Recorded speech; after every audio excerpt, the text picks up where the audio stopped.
कितना प्रेशर समझ रहे हैं, और रिलीज नज़दीक है, प्रेस भी इंतज़ार कर रहा है फिल्म देखने के लिए, तो उस चीज़ को लेके कितना नर्वस हैं आप दोनों लोग? नर्वस स्ट्रेंजली है नहीं, क्योंकि हम काफ़ी सालों से ऐसे दिन का वेट कर रहे थे कि ये फ्राइडे आएगा और हमारी पहली फिल्म रिलीज़ होगी। तो फाइनली वो फ्राइडे आने वाला है कुछ ही दिनों में, एंड जब वो आने वाला है एंड हमें ऑडियंस हमारा काम देखेगी एंड हमें देखेगी पहली बार, तो एक पॉजिटिव सी एक्साइटमेंट है। एंड बस हम वेट कर रहे हैं कि एंड वी होप कि लोगों को और जो भी देखें सबको अच्छी लगे फिल्म में हमारा काम। चलो आप बताएं, प्यार में पड़ती हैं जी, क्या चीज़ें चल रही होती हैं दिमाग में? तो मेरा मानना ये है कि जब आपको पहली बार प्यार होता है लड़के को या लड़की को, तो आप तो जो लॉजिक, रीजनिंग, प्रैक्टिकलिटी होती हैं वो सब खिड़की से बाहर हो जाती हैं।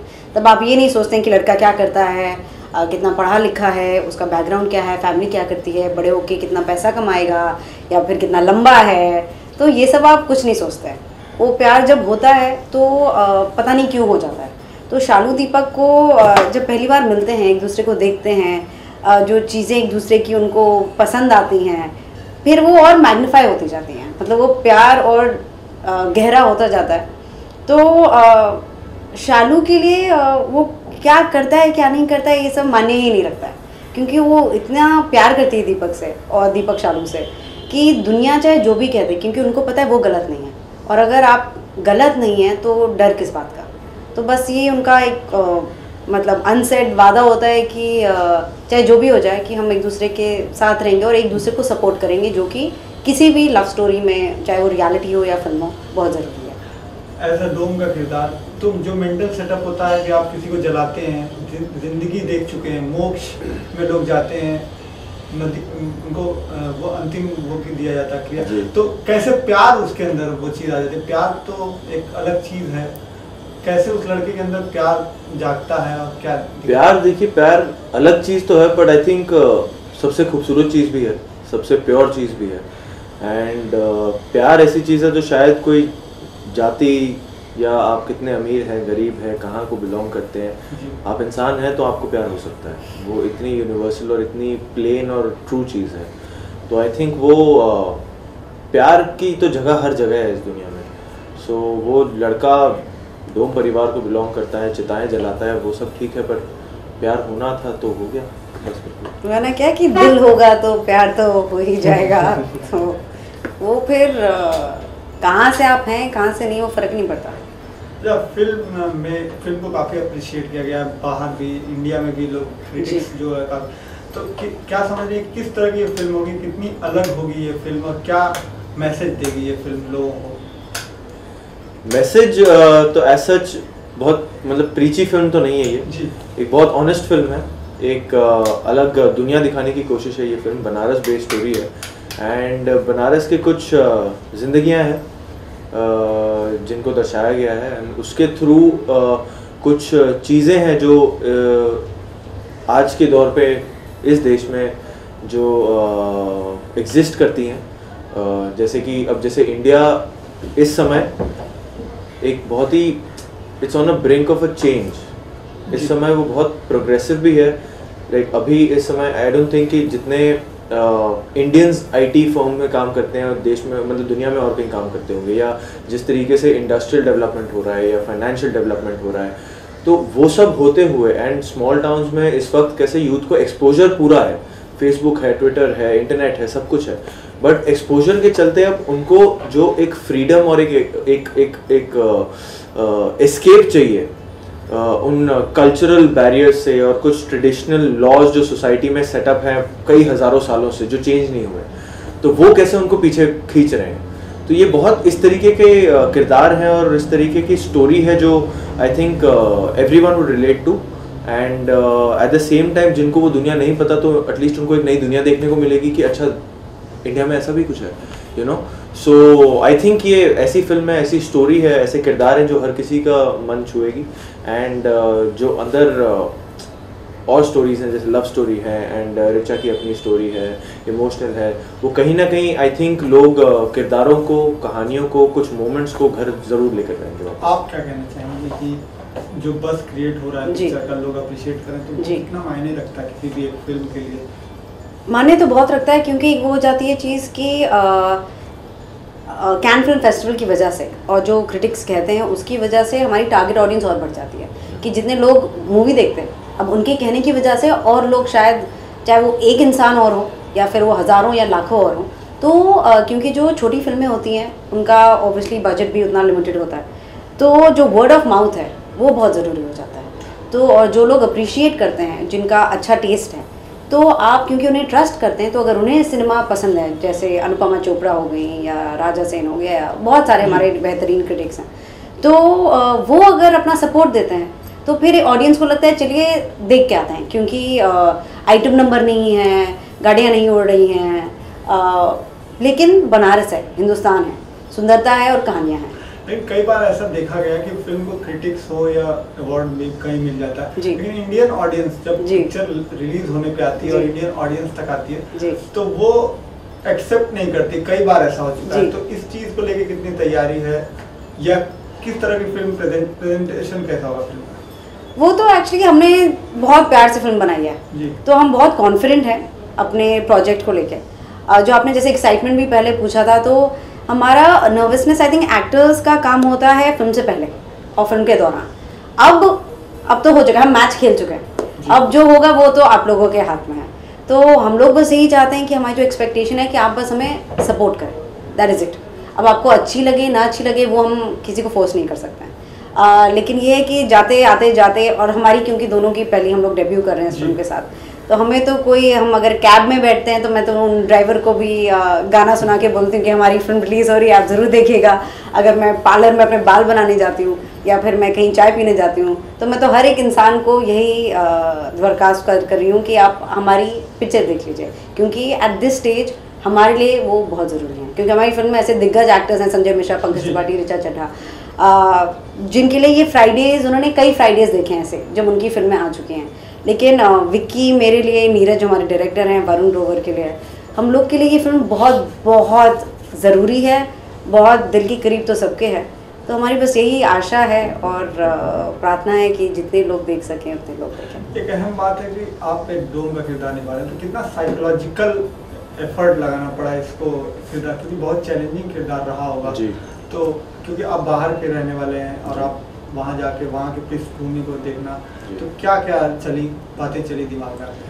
एक्चुअली जब स्क्रिप्ट पढ़ी थी मैंने पहली बार, तो काफ़ी मैं नर्वस हो गया था कि किस तरीके से, जैसे मेरी पैदाइश परवरिश बॉम्बे की रही है, पंजाबी फैमिली को बिलोंग करता हूँ, तो किस तरीके से मैं ये निभा पाऊँगा एक बनारसी डोम कम्युनिटी को बिलोंग करने वाला, वहाँ के घाटों में काम करने वाला, चिताएँ जलाने वाले का जो कैरेक्टर है। पर फॉर्चुनेटली हमारे पास एक ऐसे डायरेक्टर और राइटर थे, नीरज घेवन और वरुण ग्रोवर, जिनको अपने किरदारों को लेकर, अपनी कहानी को लेकर, अपने पूरे उस दुनिया को लेकर बहुत क्लैरिटी थी। एंड उन्होंने काफ़ी रिसर्च किए थे, दोनों 2-3 सालों से रिसर्च कर रहे थे इस कहानी पे। तो I mean we felt very fortunate. And जितना उनसे मैंने बात किया तो आई रियलाइज़ कि I just have to blindly trust them. And क्योंकि उन्हें इतनी क्लैरिटी थी, तो I just had to just follow their vision. And एक बार वो क्लैरिटी थी आपस में, एंड उन्होंने जितनी बातें की मुझसे, शेयर किया कि वो दुनिया कैसी है, वो लोग कैसे हैं, उसके बाद ये ज़रूरी था कि मैं कुछ समय वहाँ बिताऊँ।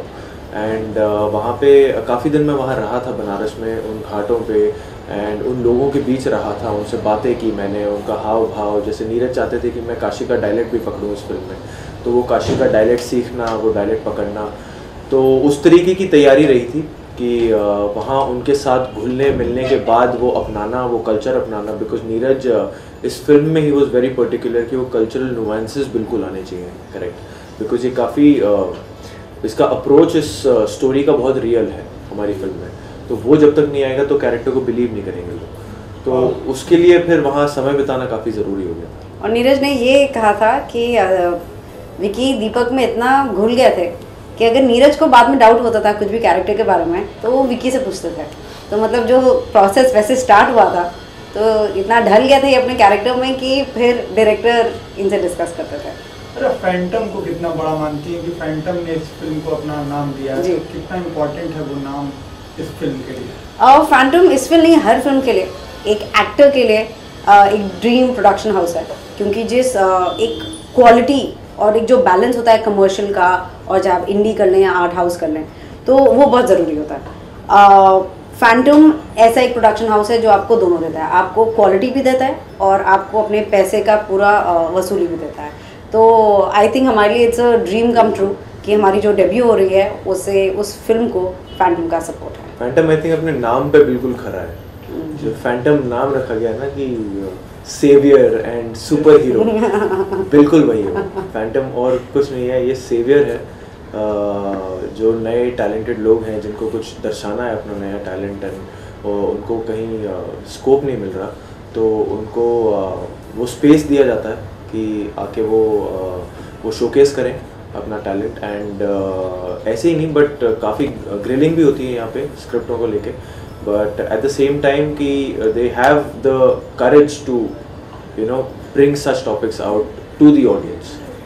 और लास्टली आम ऑडियंस से क्या कहना चाहेंगे आप दोनों लोग कि लोग फिल्म जाके देखें और अप्रिशिएट करें?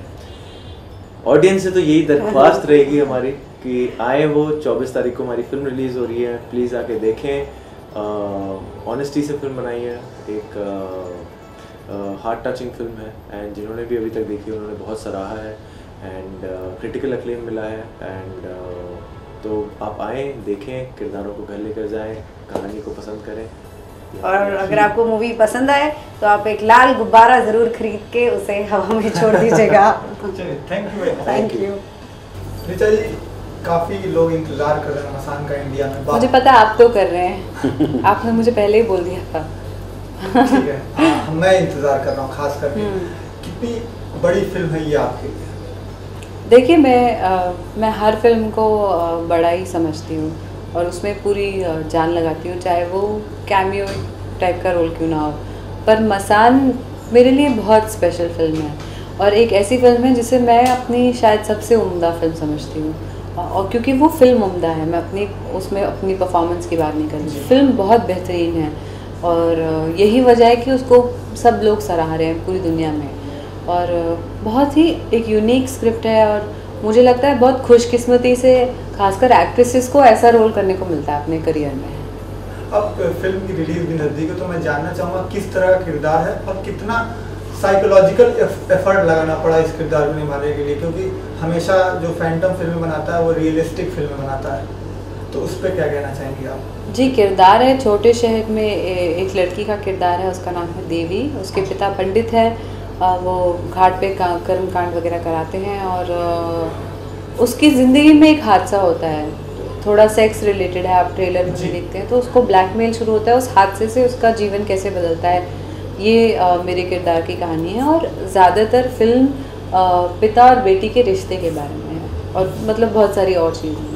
मुझे लगता है ये ज़्यादा बता पाए। आप क्या कहना चाहेंगे? आप जिस तरह के कैरेक्टराइजेशन में आपने स्टोरी लाइन को देखा होगा, तो जो आपने किरदार चुने हैं वो कितने फिट उस किरदार में आपको नज़र आते हैं, और ऋचा के बारे में आप क्या कहना चाहेंगे? देखिए, ऋचा का जो किरदार है देवी, जो ये बता रही थी कि एक सेक्सुअल एनकाउंटर हो जाता है जिसके तहत इनकी ज़िंदगी कुछ हद तक तहस नहस जैसी हो जाती है, पर उसको लेके समाज का नैतिकता पे क्या क्या विवाद होता है सेक्सुअलिटी को लेके, और अपने जो रूढ़िवादी जो ख्यालात हैं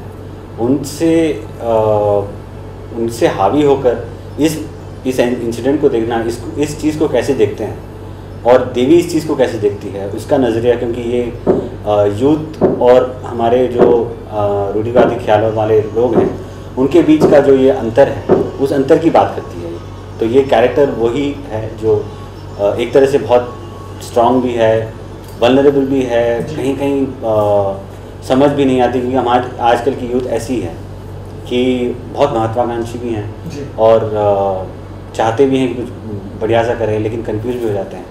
तो ये एक छवि है हमारे छोटे शहरों की, एक छोटे शहर की लड़की जो बहुत प्रगतिशील है जी, और उसी हालात में वो जकड़ी भी है कि इन रूढ़िवादी सिद्धांतों से। वैसा ही महकमा जो है सारे किरदारों का भी है। जो इनके पिताजी हैं वो एक तरह से ऑडियंस का पॉइंट ऑफ व्यू बन जाते हैं, क्योंकि वो एक पंडित रह चुके हैं, प्रोफेसर रह चुके हैं, और वो सब करके वो छोड़ दिए हैं, घाट पे किताबें बेचते हैं और वो बहुत प्रगतिशील है। लेकिन जब बेटी के साथ ऐसा कुछ हादसा हो जाता है तो तब उनकी खुद की मोरालिटी और उनकी खुद की नैतिकता पे कैसे उनके खुद के सवाल होते हैं और इसके चलते वो कितना कुछ डेस्परेट हो जाते हैं, क्या क्या कर पाते हैं, वो उनकी एक कहानी जाती है। और एक कहानी जो है एक डोम परिवार की कहानी है, जो आप जान रहे हैं बनारस में एक घाटों पे शव जलाते हैं, तो उसमें एक लड़का है जो पॉलिटेक्निक पढ़ने, इंजीनियरिंग पढ़ने जाता है, शायद वो पहला लड़का है जो उनकी फैमिली में जा रहा है। तो बहुत घर पे गौरव है कि वो बहुत अच्छा काम कर रहा है और वो एक हायर कास्ट लड़की के प्यार में पड़ जाता है। तो इनकी जो लव स्टोरी है वो वरुण जो हमारे राइटर हैं वो और मैं बहुत हद तक ये सोच रहे थे कि छोटे शहरों का जो प्यार होता है वो अलग होता है, वो एक ख़ास प्यार होता है जो पहला प्यार होता है। उसको हम लोगों ने बहुत शिद्दत से अपने अपने ज़िंदगियों को टटोल के बहुत उसमें उंडेला है। तो आपको एक वो रस दिखेगा कि जब मतलब जैसे शालू का किरदार है। अब शालू का किरदार ऐसा नहीं है कि जैसे एक बहुत सी सुंदर लड़की, अगर आप मानेंगे कि स्मॉल टाउन ब्यूटी, तो ऐसी नहीं होती कि एकदम मॉडल टाइप होगी। और तो शालू का जो किरदार है वो छोटे शहरों में जो कहते हैं ना कि सबसे सुंदर लड़की, तो उस लड़की के लिए सारे लड़के ऐसा हो जाते हैं कि मतलब उसका पीछा नहीं करेंगे, उसका ये नहीं करेंगे। अगर कोई लड़का छेड़ दिया तो पूरा कॉलेज पहुंचेगा उस लड़की को मारने के लिए, बोलेंगे कि ये तुम्हारी भाभी, इससे दूर रहो। तो वो एक सादगी होती है, एक एकदम मिलनसार एक स्वभाव होता है जो लड़कों को वो अपील करता है। तो वो हम एक स्मॉल टाउन ब्यूटी की छवि दिखाए हैं। और वो ऐसी लड़की है जो प्रगतिशील है और वो अपनी एक सोच रखती है। ये नहीं कि क्योंकि मैं उसका ऐसा किरदार ये नहीं है कि दीपक आपसे प्रेम में पड़ गया है तो आप इसीलिए हैं, वो उसका खुद का एक दिमाग चलता है। इनफैक्ट आप इस फिल्म में देखेंगे तो इस फिल्म की जो दो औरतें हैं, जो देवी है और जो शालू है, वो मर्दों से कहीं ज़्यादा इंटेलिजेंट है। और वो इसलिए क्योंकि हम मतलब आप शालू का किरदार देखें तो आपको शायद ज़्यादा समझ में आएगा फिल्म में। दीपक का जो किरदार है, जिसमें आपको बताया था, वो भी वैसा ही है कि वो चाहता है कुछ करे, लेकिन अपनी इनसिक्योरिटी, क्योंकि वो लो कास्ट है, उसको इनसिक्योरिटी है, वो चाहता है कि वो जो भी करेगा वो उसे कभी लोग ये समझे नहीं कि मतलब वो किसी और उससे है या किसी, तो इसीलिए वो ज़्यादा पढ़ने लग गया है, ज़्यादा कुछ अच्छा करने की कोशिश। नीरज जी, आपने मेरी मुलाकात आपसे हुई थी, मोहल्ला 80 के बारे में मैंने पूछा था, तो आपने एक कॉन्फ्लिक्ट बताया था कि वो बनारस का एक अलग रूप है और ये अलग रूप है। क्या कहना चाहेंगे उस बारे में, और आप दोनों लोगों को बताना चाहेंगे? देखिए जी, द्विवेदी जो बता रहे हैं, जितना तक मुझे समझ में आया है, जैसे आप पढ़े भी होंगे किताब में जैसा है, वो एक व्यंग्यात्मक तरीके से उन्होंने एक सटायर के रूप में उस चीज़ को पेश किया है। इसका मतलब वो ये नहीं कह रहे हैं कि बनारस की छवि यही है कि मतलब वहाँ के जो पंडे हैं वो ठग हैं या वो कर लेते हैं, ये कर लेते हैं, फिरंगियों को फांस लेते हैं। वो एक व्यंग्यात्मक तरीके से एक समाज के एक झुटलाए हुए पहलू को बता रहे हैं, तो वो उनका एक तरीका है। लेकिन हम इस फिल्म में क्या, हमारा एक राय है कि आप इतिहास से लेके देखेंगे तो सब हर जगह बनारस की छवि यही बताया जाता है कि आप मंदिर दिखाएंगे, आप आरतियाँ दिखाएंगे, स्पेशली दशाश्वमेध की आरतियाँ हर एडवर्टाइजिंग उसमें दिखती हैं, और साधु दिखाए जाते हैं, गांजा दिखाया जाता है, होली जो हर उसमें होली दिखाया जाता है। तो ये सारी छवियाँ जो थी, जो बहुत ही ज़्यादा अभी स्टीरियोटाइप हो गई, तो हम चाहते थे कि इन सब छवियों से दूर रहे, क्योंकि हमारे लिए वो किरदार जैसे देवी और उसके पिता के साथ जो हो रहा है, दीपक और शालू के साथ जो हो रहा है, इन सब के कहानियों के बारे में, इनके सब इंटरपर्सनल रिलेशनशिप में जो हो रहा है ना, वो हमारे लिए ज़्यादा मुख्य था। तो इसीलिए हमने उस चीज़ को ज़्यादा इम्पोर्टेंस दिया, और ना कि बनारस पृष्ठभूमि है लेकिन उसके चलते हम ये नहीं कि यार चलो ये भी दिखा दिया, चलो वो भी दिखा दिया। वो बनारस में एक वो जो आप बोल रहे हैं, एक टूरिज्म के पॉइंट ऑफ व्यू से इन्होंने बनारस नहीं दिखाया, क्योंकि बनारस एक शहर है, वहाँ लोग रहते हैं, और जितने पंडित हैं उतने पाखंड लोग नहीं हैं। तो उस तरह से कहानी गई जा रही है। और बनारस का भी एक किरदार है, उसका एक जादू है, उसमें बहुत सारी पुरानी चीज़ें हैं जो चली आ रही हैं, बट वो नई चीज़ें भी पैदा होती जा रही हैं। दुनिया के सबसे पुराने शहरों में से एक है, इतनी पुरानी सभ्यता का वो गढ़ है। तो ये सारी चीज़ें हम बॉम्बे में रह के नहीं क्रिएट कर सकते। हर शहर का एक कैरेक्टर होता है, बॉम्बे का एक कैरेक्टर है, उस पर फिल्में बनी हैं, जैसे सत्या या बॉम्बे, बहुत बतेरी फिल्में बनी, अभी भी बनती आई हैं। और मेरे लिए बहुत इंटरेस्टिंग था कि ये फिल्म कहीं ना कहीं ये फिल्म स्पिरिचुअल फिल्म है, तो इसलिए बनारस को पृष्ठभूमि बनाना बहुत स्वाभाविक है। क्योंकि अब मैं नीरज को बता रही थी, मेरा मुंडन बनारस में हुआ था बचपन में, और बहुत सारे लोग बनारस मरने जाते हैं, तो एक जीवन मरण का जो एक चक्र है वो वहाँ मतलब वहाँ पाया जाता है। और दूसरी बात कि एक उसमें से हमने कुछ आध्यात्मिक लेकर वरुण नीरज ने कुछ कहने की कोशिश की है, हर गाने में भी वो है, हर चीज़ में आपको वो और ऐसा भी था कि जैसे देखिए जो आध्यात्मिक बात करेंगे आप, हमने जब रिसर्च कर रहे थे तो बहुत सारे लोगों से मिल रहे थे और बहुत सारे पंडितों से बात हुई और बड़ा अचरज भी हुआ, क्योंकि सारे जो हम पंडित से मिल रहे थे तो वो हर बात को वो साइंस के तौर पे हमको समझा रहे थे। तो हम ये देख रहे थे कि इसीलिए इस फिल्म में ना बनारस आप देखेंगे हमने चूज़ किया है, लेकिन एक तरीके से आप कहिएगा तो आप एक तरीके से उपमा है, वो उपमा इसलिए हम इस्तेमाल कर रहे हैं क्योंकि हम छोटे शहरों का एक प्रगतिशील जो छवि है वो जो कहीं कहीं सिनेमा में जाती जा रही है वो हम वापस लाना चाह रहे हैं। तो बनारस एक तरीके से हमारे वो चिन्ह है, वो इसीलिए हम दिखाएं। लास्टली दोनों लोग से 24 को लेकर कितना नर्वस है बस लास्ट? तब यही था कि डट के मेहनत करेंगे और ईमानदार रहेंगे। एक्सपेक्ट जैसे मतलब हम लोग की स्ट्रैटेजी थी कि हम लोग फेस्टिवल जाएंगे, वो सब था, काम किया हमने उसके प्रति, लेकिन कभी ये अपेक्षा नहीं रखी कि यार इसके साथ ये हो जाए वो हो जाए।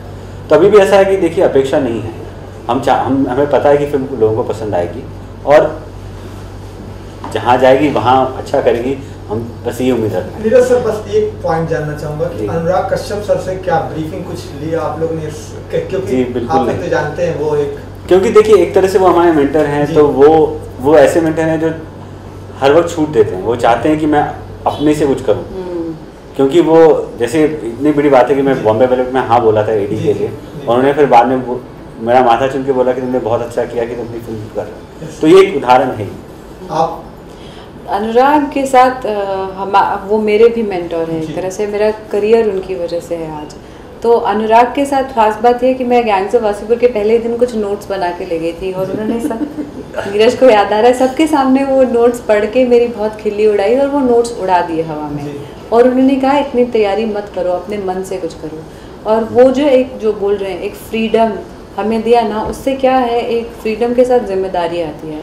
नीरज ने बहुत जिम्मेदारी से पिक्चर बनाई है, बिल्कुल एक छोटे बजट में सबको तमीज़ से एक टीम की तरह रख के फिल्म बनाई है। तो इसलिए 24 को जो भी हो, मुझे ऐसा लगता है कि हमें बहुत पैसा वसूल फीलिंग ऑलरेडी है एज इंडियंस, क्योंकि हम ये 2 बहुत बेहतरीन अवार्ड जीत के आए हैं, जिनमें से एक अवार्ड खास करके नीरज का है मोस्ट प्रॉमिसिंग न्यू कमर। और मुझे पक्का विश्वास है कि हिंदुस्तान में लोग फिल्म को बहुत पसंद करेंगे, क्योंकि अगर वो लोग समझ सकते हैं तो ज़रूर यहाँ के लोग समझेंगे, क्योंकि और ऐसा हमारी नहीं है कि मतलब ये फिल्म आप देखेंगे तो ऐसा नहीं है कि अरे यार आर्ट फिल्म है, बड़ी बकवासी है, बोरिंग है, उर्दू है, ये स्लो है। एक्चुअली आप देखेंगे ये फिल्म में बहुत कुछ आपको मज़ा आएगा, आपको रोना आएगा, हंसना आएगा, एक जीवन के प्रति उम्मीद की परिभाषा लेके ये फिल्म चलती है। तो आपको इसीलिए ये फिल्म बड़ी कुछ कहेगी, आपसे कुछ बात करेगी, आपके साथ ये फिल्म रहेगी देखने के पश्चात। और बहुत पॉजिटिव फिल्म है।